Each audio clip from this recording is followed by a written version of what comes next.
Hello dear, this is Chris. I will show you our thermal bonded wadding production line working. Right now I'm beside the wadding line.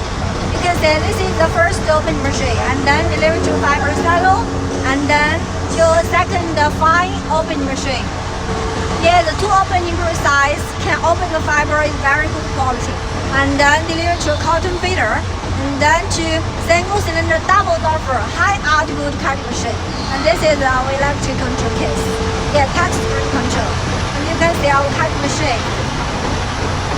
Yeah, the fiber layers very well into cross lever. Yeah, to cross lever into needed lines and with the stick. And then the 4 meters electric oven. This is Teflon belt, very high quality. This is 4 meters long electric heating oven. And we can also make the heating oven as to your requirements for 6 meters or 8 meters or 10 meters as to your needs. This is another electric control case.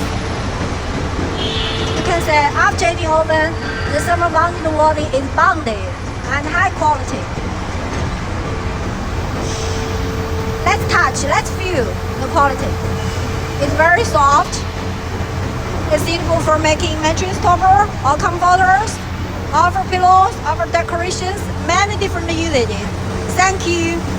Thank you for your time. If you want more information, contact me freely. This is Chris Wan. Thank you.